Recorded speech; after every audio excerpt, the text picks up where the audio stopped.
এটা অবৰ্ণনীয় পৰিৱেশ।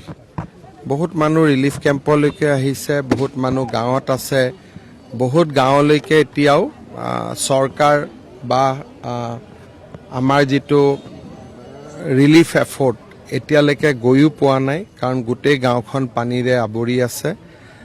বহুত লোকৰ মৃত্যু হৈছে, মৃতদেহ নতুন নতুনকৈ ওলাই আছে। আমি যিমান পাৰোঁ ৰাইজৰ লগত থাকি ৰাইজক সেৱা কৰাৰ কাৰণে যত্ন কৰিম। আজি মই গোটেইখিনি নিজেও চাই যাম। আৰ্মি, NDRF, SDRF, চৰকাৰ গোটেই একেলগে সকলোৱে কাম কৰি আছে। ৰাইজৰ ঘৰবিলাক ভাঙিছে, কিতাপ পত্ৰ নোহোৱা হৈছে, কাৰোবাৰ চাৰ্টিফিকেট উটি গৈছে, কাৰোবাৰ গৰু ছাগলী নোহোৱা হৈছে। চৰকাৰে যিমান পাৰে সকলোকে সহায় কৰিব। কেন্দ্ৰীয় চৰকাৰ, ৰাজ্য চৰকাৰ দুটা নহয়। ৰাজ্য চৰকাৰৰ গোটেই ৰিলিফ এফৰ্টৰ টকা সদায় কেন্দ্ৰীয় চৰকাৰৰ পৰাই আহে। গতিকে আমি যিমান টকা ইয়াত খৰচ কৰিম 100% কেন্দ্ৰীয় চৰকাৰে আমাক দিব। খালি আমি খৰচ কৰি তেওঁলোকক জনাব লাগে যে ইমান টকা আমাক প্ৰয়োজন, তেওঁলোকে আমাক পঠাই দিয়ে। বানপানী বা গৰাখহনীয়াৰ বাবে খৰচৰ টকা অলমোষ্ট 100% কেন্দ্ৰীয় চৰকাৰে দিয়ে, আৰু কেন্দ্ৰীয় চৰকাৰে আমাক আগতীয়াকৈ দি ৰাখে, আৰু প্ৰয়োজন হ'লে আমি আৰু টকা খুজিব পাৰোঁ।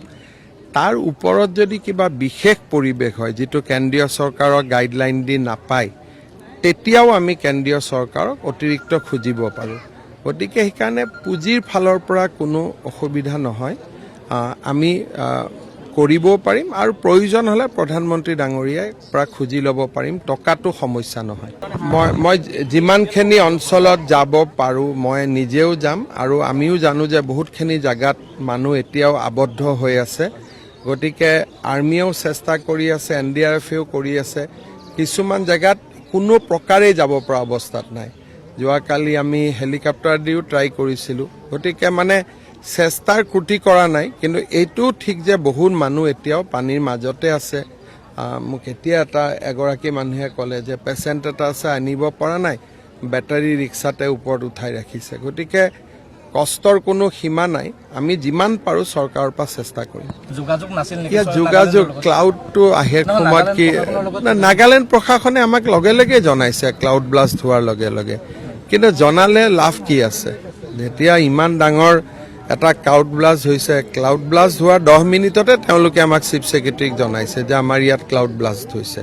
কিন্তু কৰিব পৰাটো একো নাই। হো কৰি পানী নামি আহিছে, আৰু তেওঁলোক নিজেও ক্ষতিগ্ৰস্ত। এতিয়ালৈকে আজি ক্ষয় ক্ষতিৰ বিষয়ে ক'লে অকণমান খুব প্ৰাথমিক হ'ব, আৰু কাৰণ আমি জনাতকৈ বহুত বেছি ক্ষতি হৈছে।